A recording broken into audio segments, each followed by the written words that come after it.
నాన్న 55వ నామం నాన్న సుమేరు మధ్య శృంగస్థ. సుమేరు మధ్య శృంగస్థ అంటే ఏంటో తెలుసుకుందాం. ఇందులోని గుప్తనామాలు ఏమిటి? ఫస్ట్ నామము సుమ. సుమ అంటే ఏంటి? సుమములు అంటే కుసుమములు, పువ్వులు, కుసుమములు, పరాగములు, పువ్వులు. అంటే సుమ అంటే మాతగా, తల్లిగా జగత్తుని ప్రసవించిన తల్లి అని. అంతేగా సుమాత అని కూడా. అంటే సు అంటే శుభము, శుభగోదయము. విశ్వయోని అంతా కూడా శుభగోదయము. అంటే జగత్తుని, సుమ అంటే మాతగా జగత్తుని ప్రసవించినదే తల్లి అని. అంటే సుమాత అది శుభము, జగత్తుకి బయటికి వచ్చే ద్వారము కాబట్టి, విశ్వయోని కాబట్టి అది సుమా. పుష్పవతి అంటారు కదమ్మా, తల్లికి సంసిద్ధురాలైంది ఆ పిల్ల అని. పుష్పవతి అన్నట్టుగా ఇది సుమాత, తల్లి అని కూడా. సుమమునందు మధువు ఉన్నది. ఆ సుమములో ఏమున్నది? మధువు అంటే తేనె ఉన్నది అని. ఆ తేనె, ఆ మధువే అమృతము. అదే అమృతము. అమృతము అంటే ఆ తల్లి పెట్టుకున్న సంకల్పమే అమృత సంకల్పాలు. మనం రోజు దేవుడి దగ్గర మృత సంకల్పాలే పెట్టుకుంటాం. ఇవాళ ఈ జ్వరం తగ్గితే చాలు స్వామి, ఇది మృతం. తల్లి నీ దయం మించింది ఏముంది తల్లి అంటే అదేమిటి? అమృతం. అమృతమైన వాక్కులు, అమృతమైన సంకల్పాలు, అమృతమైన పనులు, 10 మందికి కూడా మేలు చేసే పనులు ఎంత ఆహ్లాదాన్ని ఇస్తాయి. అవునా? చిన్నపిల్లలు ఆడుకుంటున్నా, చిన్నపిల్లలు అమాయకంగా మన ప్రశ్నలు వేస్తున్నా అది ఎలా ఉంటాయి? ఆనందాన్ని పంచుతాయి. పిల్లలు ఎక్కడుంటే దేవుళ్ళు అక్కడ ఉంటారు అంటే ఇదే అర్థం. అవునా? సుమమునందు మధువు ఉన్నది. ఆ మధువే అమృతము.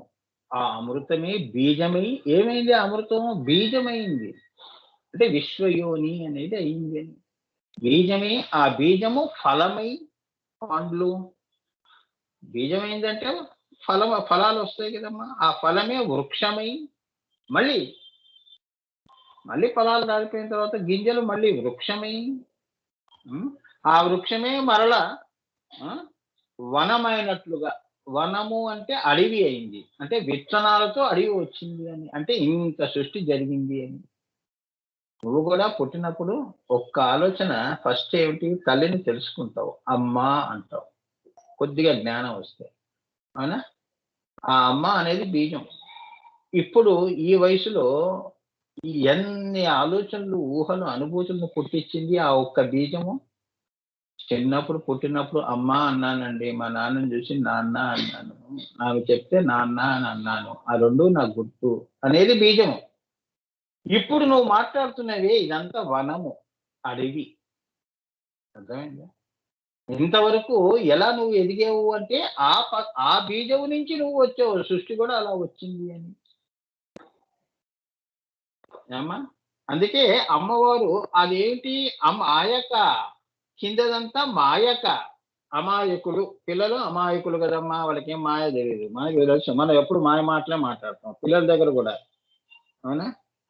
నువ్వు పాట పాడితే చాక్లెట్ ఇస్తా, నువ్వు డ్యాన్స్ చేస్తే అది ఇస్తా, ఇలా పిచ్చి మాటలు అన్ని మాయా మాటలు మాట్లాడతారు. పిల్లలు తెలియదు కదా పాపం, వాళ్ళకి డ్యాన్సులు చేస్తారు, పాటలు పాడతారు, ఏది నా చాక్లెట్ ఇచ్చేయండి. అవునా? రేపు ఇస్తా, రేపు కొనిస్తా, ఇప్పుడు షాపులు క్లోజ్, పిచ్చి మాటలని మాయా మాటలు. అంటే ఇన్ని అనుభూతులకి, ఆలోచనలకి బీజం ఏమిటి? నీకు స్పృహ వచ్చినప్పుడు ఏమన్నావు? అది బీజము. ఇదే అపరలో అంతా మాయ, పరాలో అంతా అమాయక, కిందంతా మాయక. చాలా అంటే కింద మాయ లేదు, పైన కింద మాయ ఉన్నది అపర, పైన మాయ లేనిది హ్రీం బీజం పైన.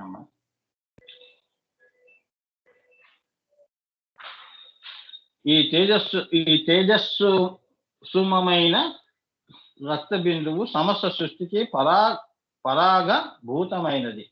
పరాగభూతమైనది ఈ ఈ సమస్త సృష్టికి. ఈ రక్త బిందువు ఏమైంది? సమస్త సృష్టికి పరాగభూతం అంటే పరా నుంచి వచ్చినది అని, అంటే పరా సంకల్పం నుంచి వచ్చినది అని. మరల సృష్టికి పునరావృత లక్షణములు తీసుకుని వచ్చినది. కాబట్టి సుమ అంటే కేవలం పువ్వు అని కాదు, అంతే కదా. ఒక పువ్వు రాలిపోయింది అనుకోండి, మళ్ళీ ఇంకో పువ్వు వస్తుంది కదా. ఈ సృష్టి వెళ్ళిపోయింది, ఇంకో సృష్టి వస్తుంది కదమ్మా. నేను వెళ్ళిపోయాను అనుకో, సృష్టి ఆగిపోతుందా? నువ్వు పోయినా ఇంకోటి వస్తాడు, ఆడిపోతే ఇంకోటి వస్తాడు. ఈ సృష్టి కొనసాగింపు అలా వెళ్ళిపోతూ ఉంటుంది నాన్న. కాల ప్రవాహం అలా ఉంటుంది. కాలంలో మనం అందరం కొట్టుకుపోవాల్సిందే. ఎక్కడా నేను ఇక్కడ ఉంటాను స్వామి అంటే ఉండవు. ఆ ప్రవాహంలో నిన్ను ముందుకు తీసుకెళ్ళిపోతుంది. ఏది నీ సొంతం చేసుకోనివ్వదు అమ్మవారు. అది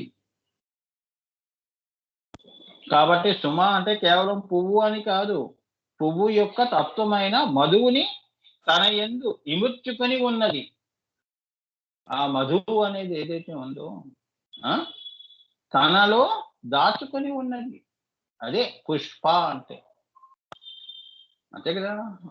ఇప్పుడు ఒక పిల్లవాడు, ఇప్పుడు మనం కూడా అంటే ఇదంతా కొద్దిగా తంత్రం ఉంటుంది నాన్న, కొద్దిగా కామసూత్రాలకు సంబంధించింది.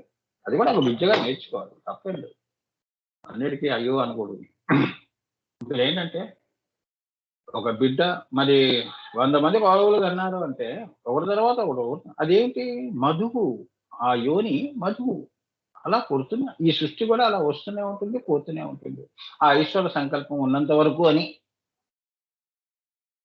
ఆమె అందులో ఎలా ఉంది?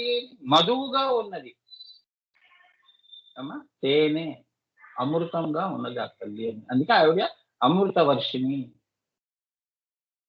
అది అన్నమాట. పువ్వులు కూడా అంతే. అవునా? ఆకులు రాలిపే కొత్త, మళ్ళీ వసంతంలో కొత్త కొత్త చిగుళ్ళు ఇవన్నీ వస్తూ ఉంటాయి కదా. ఋతువులు మారుతుంటే సరే కొత్తగా వస్తూ ఉంటాయి. అది ఎప్పుడు మధువు. అమ్మవారు అందులో ఎలా ఉంది? మధువుగా ఉన్నది. అమృతమును తన యందు ఇముర్చుకొని ఉన్నది కాబట్టి అమ్మవారికి మధువు అన్న నామము, అమృత అన్న నామము కూడా ఉన్నది అమ్మవారికి. అప్పుడు అమృత అని పేరు కూడా ఉంది. చాలా మంది అమృత అనే పేరుతో పెట్టుకుని ఉన్నారు కదా, అమృత వర్షిణి అని. అలా అర్థమైందా నాన్న? సుమ అంటే అది. సు అంటే ప్రథమమైన. మా అంటే మాయ. అమ్మా మాయ అంటే అద్వైతం ద్వైతం కావటమే మాయ కదమ్మా. సు అంటే శుభం, శుభబోధయం నుంచి ఈ యొక్క ద్వైతం అనేది పుట్టింది. ఇది ఆనందంతో సచ్చిత్ ఆనందంతో పుట్టిన సృష్టి అని. సో మనకు ఎక్కడ శాశ్వతమైన మధువు ఉంది స్వామి అంటే ఇదిగో బిందువు. అదే సవికల్ప సమాధి. అదే పరమావధిగా పెట్టుకొని చతుర్యాగ క్రమంగా మళ్ళీ అక్కడికే వెళ్ళిపోనాయనా. ఇక్కడ పువ్వుగా పుట్టావు, పువ్వుగా రాలిపోయావు, మళ్ళీ అక్కడికే వెళ్ళు అని అర్థం. సుమా అంటే అది. నీ ఇల్లు అది నాయన, ఇది కాదు నాన్న. ఇప్పుడు సుమేరు మధ్య శృంగస్థ అమ్మవారు కదా. ఇప్పుడు నేను సుమ అంటే ఏంటో చెప్పాను కదా. మేరు పర్వతం నాన్న అమ్మవారు. సృష్టి అంతా కూడా బిందువు నుంచి బిందు త్రికోణ వసుకోణ దస్తాయుగ్మ మన్వస్త్ర నాగదళ షోడశ పత్రయుక్తం ఉత్తత్రయంచ అని చివరికి భూపురాది రేఖల వరకు ఈ యొక్క ఈ సృష్టి వరకు మానవాళి వరకు. ఓకే, ఇంత చేసినది కాబట్టి ఆమె సుమేరు. దీన్ని ఏమన్నారు? కొండలా ఉంది. కొండ అంటే త్రికోణమే. ఆ మాటకు వస్తే మీరు ఆశ్చర్యపోతారమ్మా. పర్వతాలు చూడండి, చివరికి శ్రీచక్రం చూడండి, చివరికి ఈజిప్ట్ లో ఉన్న పిరమిడ్స్ చూడండి. ఎక్కడికి వెళ్ళినా కూడా అంతా త్రికోణాకృతిలోనే సృష్టి అంతా వస్తువులు ఉంటాయి. దేవత ఆయుధాలు కానీ, శంఖాలు కానీ, ఏది తీసుకోండి త్రికోణము నుంచే అన్ని. అంటే అమ్మవారు విశ్వయోని త్రికోణము అంటాం కదా, విశ్వయోనిని. అది ఒక్కటే త్రికోణం కాదు, సర్వ సృష్టి కూడా అదే కాస్మిక్ జెనెటిక్స్, కాస్మోజెనెటిక్స్ అంటారు. తల్లి యొక్క గుణగణాలు, jeans will determine your characteristics. అదనమాట, అది తెలుసుకోవాలి మీరు. అన్ని త్రికోణాకృతిలోనే ఉంటాయి కదా, భూమి మీద కూడా కొండలు చూడండి త్రికోణంలోనే ఉంటాయి. నువ్వు కూడా కూర్చున్నా నువ్వు కూడా త్రికోణంలోనే ఉంటావు. అదే సృష్టి కూడా 3 మీదే ఉంటుంది, బ్రహ్మ విష్ణు మహేశ్వరుడు. అలానే తత్వాలు తీసుకున్న 3. సుమేరు అని జగన్మాత యొక్క శ్రీనగరము శృంగమునందు ఉన్నది, శృంగమునందు ఉన్నది అన్నాడు. ఇక్కడ రాష్ట్రం చెప్తున్నాను, ఎవరికి తెలియదు రాష్ట్రం. ఏ మనుషులకి ఏం తెలుస్తుంది? ఇవన్నీ యోగంలో దర్శనం చేసుకుని ఆ అమ్మవారికి దండం పెట్టుకుని వచ్చిన ఆత్మలు చెప్పగలుస్తాయి. ఇప్పుడు ఏంటంటే శృంగము అంటే ఏంటంటే the tip of the click. Tip 3 కొండలు ఉన్నాయమ్మా. ఓకే, త్రికోణాకృతిలో 3 కొండలు ఉన్నాయి కదా. ఇటువైపు లెఫ్ట్ సైడ్ ఏమో గోలోకము, అటువైపు కైలాసము, మహా కైలాసము. మధ్యలో అమ్మవారి యొక్క పైన నామంలా పెడతాం కదా మొహానికి, అక్కడ ఉన్నది శృంగమునందు ఉన్నది శ్రీనగరము అని. చాలా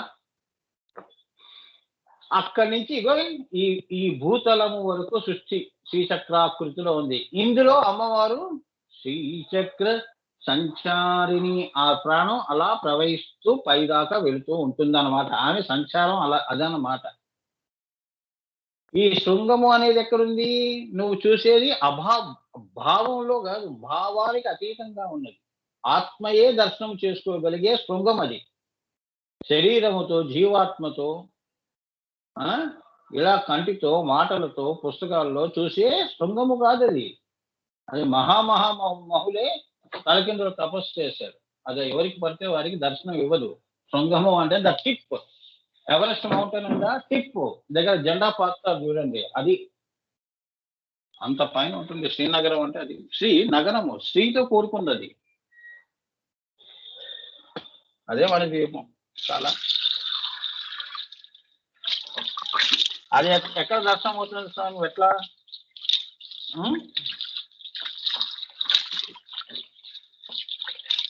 అది ఎట్లా దర్శనం అవుతుంది అంటే రాజరాజేశ్వరి స్థితి బ్రహ్మకర్షణ దగ్గర అవుతుంది. చాలా అక్కడి నుంచే నీకు అమ్మవారు దర్శనం ఇస్తుంది. అది పరాపూజ అంటారు. కిందవి చేసేవన్నీ అపర పూజలు, మన కడుపు చేసుకునేవి. నీ పూజ చేశాను, నువ్వు నాకేం ఇస్తావు, ఇక్కడంతా వ్యాపారాలు. పైన వేరు. పరాపూజ అంటే బ్రహ్మకర్షణలో చేసేది.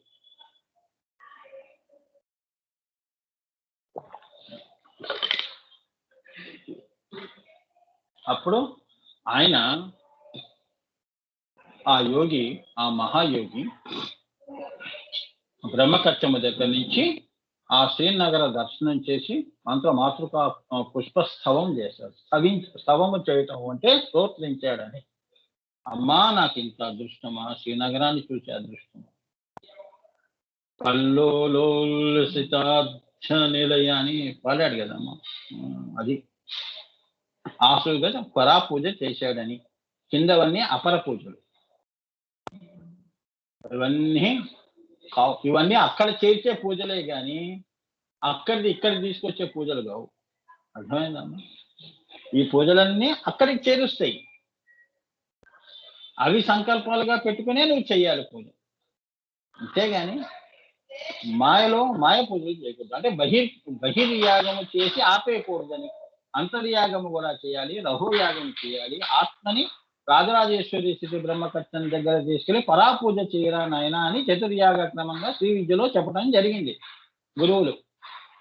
అమ్మవారు కూడా అదే చెప్పింది. అటువంటి వాడికి నా దర్శనం ఉంటుంది అని ఆశీర్వదించింది. ఎవరు మమ్మల్ని అంతవరకు తీసుకెళ్తారు అంటే గురు రూపంలో నేనే ఉంటాను పో అని చెప్పింది. గురువే నీకు దైవం. వాడి మాట కానీ ఏదైనా కానీ నువ్వు ఆ స్వరూపం దగ్గర నువ్వు అంకితం చేసుకోవటము, ఆత్మ అర్పణం చేయటం అంటే ఆత్మని కలపటం అని. మరి నువ్వు పరాలో కూడా అదే పెట్టుకున్నావు కదా. ఆత్మని తీసుకెళ్లి అమ్మవారిలో కలపాలని పెట్టుకున్నప్పుడు కింద నీ ఆత్మను అర్పణం చేయడానికి ఎందుకు నాది నీది అనే ఆలోచన? అదే మాయ. ఆ మాయను కూడా జయించి తరింపజేసేవాడు గురువు. అదే అందుకే ఈ శ్రీ విద్య అనేది చెప్తున్నారు లలిత సహస్రనామాల్లో. ఇది మాయా తెరని తొలగించే స్తోత్రము. ఆ మాయ తొలుగుతుంది. తొలగినప్పుడు నువ్వు విశుద్ధం అవుతావు, శుద్ధి అవుతావు. అప్పుడు నీకు ఒక మంత్రం ఇచ్చినా పండుతుంది అని. లేదు అంటే అంతే సంగతి. రుచి అనేది ఉండదు. గురుగారు పంచదశలో హ్రీం అనేదే కదా లాస్ట్. సకల హ్రీం సకల హ్రీం. అదే ప్రాణాయామంలో దగ్గర చేసేది. అవును. ఇప్పుడు నేను అది ఆ క్రియాయోగంలో కూడా నేను చెప్పింది కూడా అదే.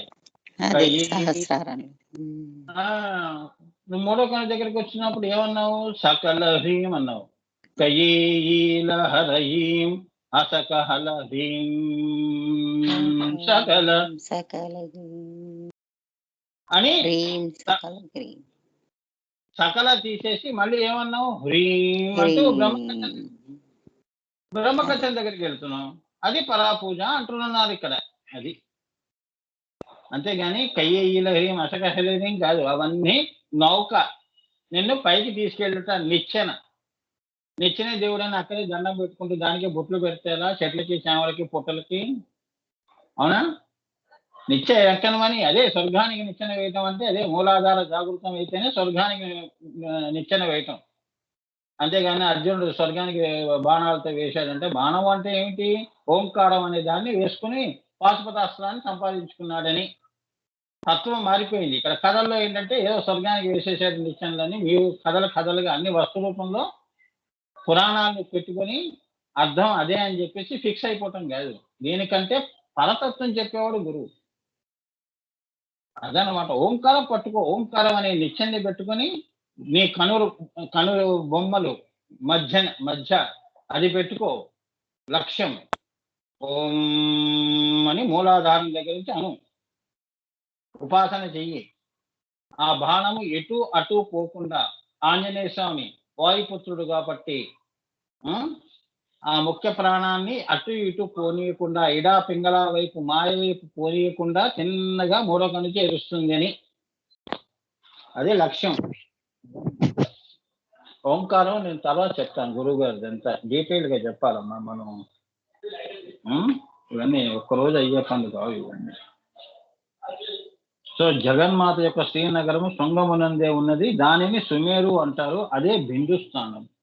అది బిందుస్థానము కాబట్టి నువ్వు ఎక్కడి నుంచి అయితే వచ్చావు, అంశరూప పరమాత్మ అనే అంశరూపాన్ని అని నువ్వు అంటున్నావే, మరి ఆ అంశ నువ్వైనప్పుడు శరీరం నువ్వే నేనుగా ఎందుకు జీవిస్తున్నావు ఇక్కడ? చెప్పు గురుగారు. శ్యామశాస్త్రి గారు అందుకే తన రచనల్లో అమ్మవారి కీర్తనల్లో సుమేరు మధ్యవాసిని అని ఆయన కోట్ చేస్తారు గురుగారు. సుమేరు మధ్యవాసిని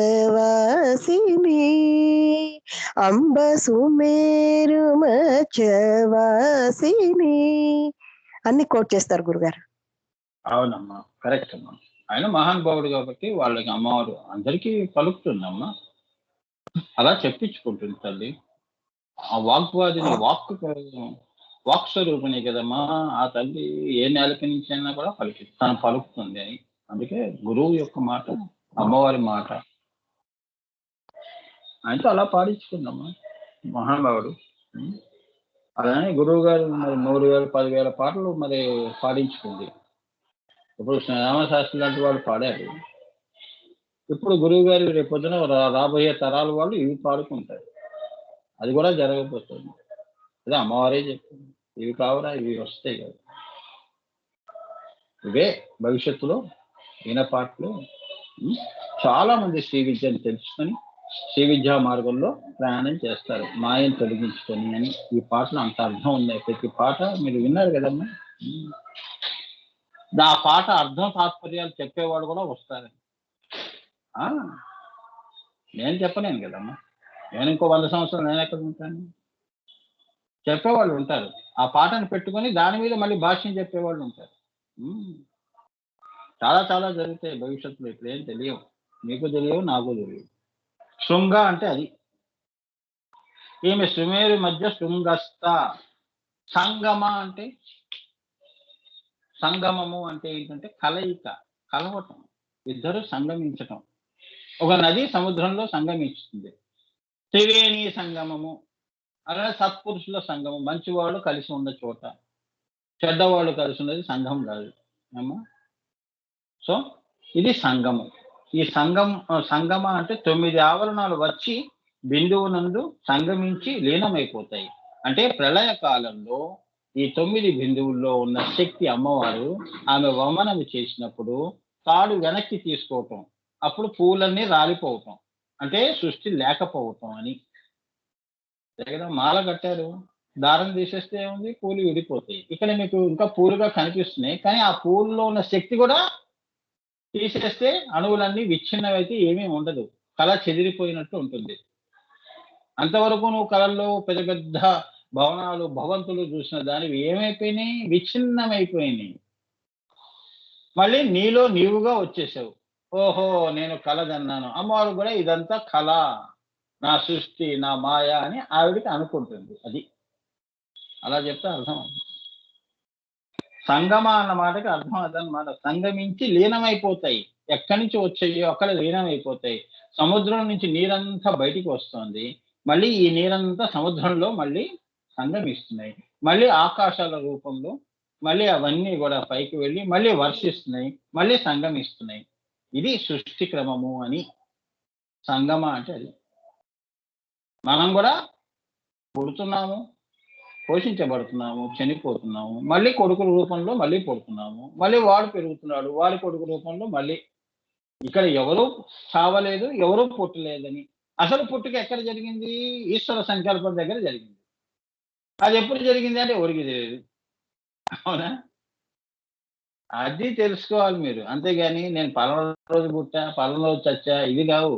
ఎవరు చావట్లేదు. నువ్వు చనిపోయి నీ కొడుకు రూపంలో జీన్స్ లో ఉన్నావు, విత్తన రూపంలో ఉన్నావు. వాడు మళ్ళీ వాడి కొడుకు రూపంలో వాడు పోతాడు, వాడి కొడుకు వస్తాడు. ఇలా సృష్టి క్రమం జరుగుతోంది. ఈ నీరు అంతా సంగమ.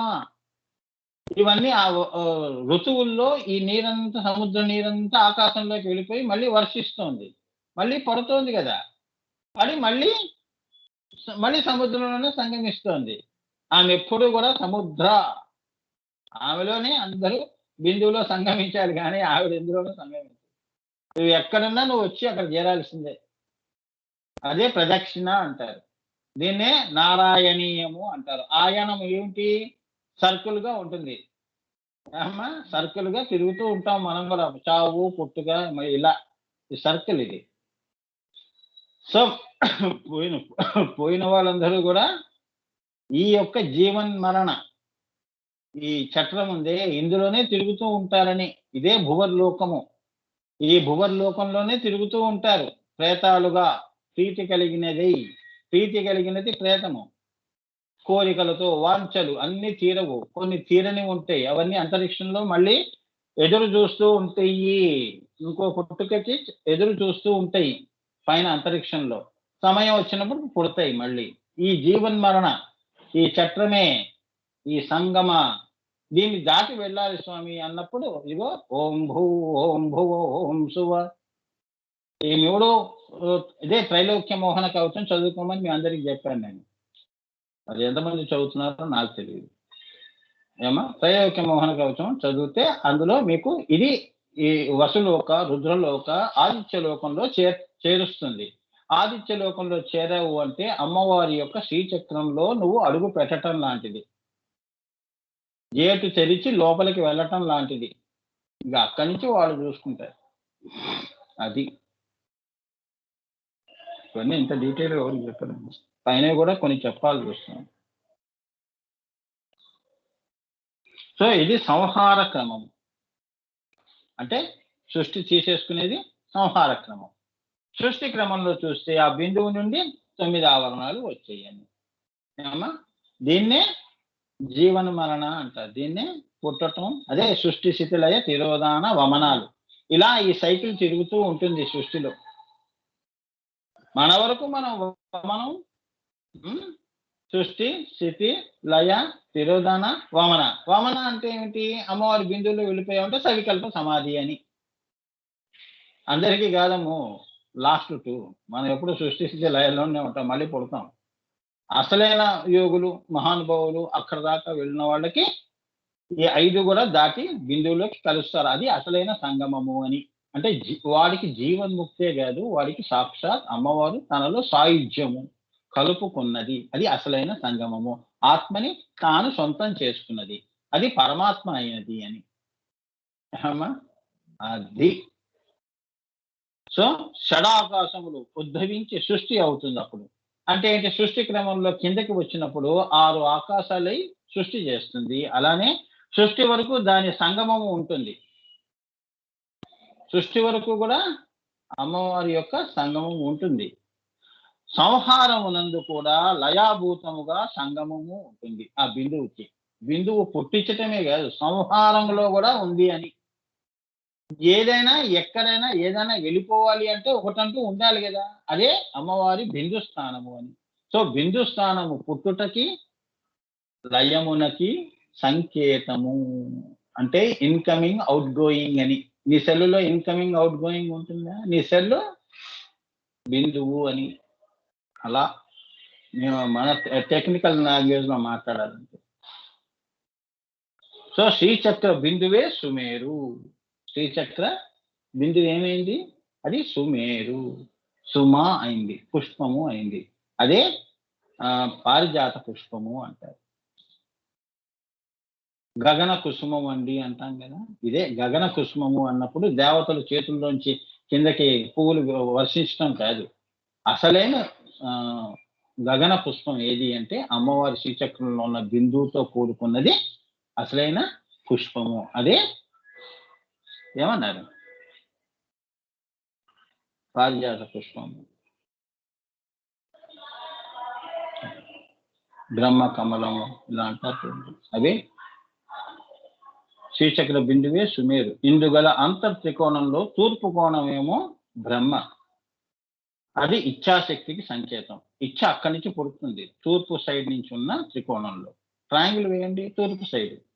అలానే నైరుతి కోణంలో విష్ణువు, అది జ్ఞానానికి సంకేతము. వాయువ్య కోణంలో రుద్రుడు. ఈ 3 దిక్కుల్లో ఈ 3 ఇచ్ఛా జ్ఞాన క్రియలు ఉంటాయి. ఈ 3టితో మహాత్రిపుర సుందరిగా అమ్మవారు సృష్టి చేసింది. ఇంకా చాలా దాచిపెట్టేసింది అమ్మవారు, చెప్పొద్దని చెప్తాను లోపల, అందుకే ఆపేశాను. అది క్రియాశక్తి. బిందువు మేరు ప్రస్థానంలో త్రికోణ శిఖరములకు శిఖరమైనది. మేరు ప్రస్థానంలో బిందువు ఏమిటి? మేరు ప్రస్థానంలో త్రికోణ శిఖరమునకు శిఖరమైనది అని. అంటే ఇప్పుడు త్రికోణాన్ని మీరు ఇలా చూపిస్తే పైన బిందువు, ఆకాశంలో నక్షత్రంలా ఆమె అని. శిఖరమే. మకార, అకార, ఇకార, రకార, ఉకారములు కలిపితే మేరు అయింది. ఇన్ని అకారాలు కలిపితే అకారం, ఇకారం, మకారము, అకారము, ఇకారము, రకారము, ఉకారాలు, ఇవన్నీ కలిపితే మేరు అయింది. అది బిందు స్థానము. అది ఈ శబ్ద వాచ్యమైనది. సుమేరు అంటే అదనమాట, శబ్దవాచ్యమైనది. అన్ని అక్షరాలు కలిపితే సుమేరు అయింది. సు శబ్దము చేత అత్యంత ఔన్నత్యమే కాక బిందువే సావిత్రి శిఖరం అని రహస్యం. సావిత్రి శిఖరము అని అంటారన్నమాట. సావిత్రి అంటే కనుట, కన్నది, ప్రసూతి, సావిత్రి కనటము. అది ఈ సృష్టికి కన్నది కాబట్టి సావిత్రి శిఖరం అని కూడా దీనికి పేరు. మేరు శబ్దంలో ఆ, ఈ, ఉన్ అన్న నాదస్వర ఉత్పత్తి రహస్యం ఉన్నది. ఆ, ఈ, ఉన్ ఉత్పత్తి స్వరమైన నాదస్వర ఉత్పత్తి రహస్యం ఉన్నది. అంటే ఓంకారం కూడా దాగి ఉన్నది అని. అంటే సృష్టి యొక్క రహస్యం కూడా అందులో ఉన్నది అని. సుమేరులు ఓం అంటే ఇప్పుడు పైన శ్రీం, హ్రీం, ఓం, ఓంకారంలో కూడా ఉకార ఇకార ఉన్నాయిగా. అంటే సృష్టికి సంబంధించిన ఈ యొక్క వర్ణాలన్నీ కూడా అందులో దాగి ఉన్నాయి నాయనా అంటున్నారు. నీవు కూడా అక్కడ ఉన్నావు అని. సో ఆ ఈ ఊళ్ళు 3 మేరువులు ఉన్నాయి కాబట్టి అందు నుండే సమస్త నాద ప్రపంచం వచ్చింది.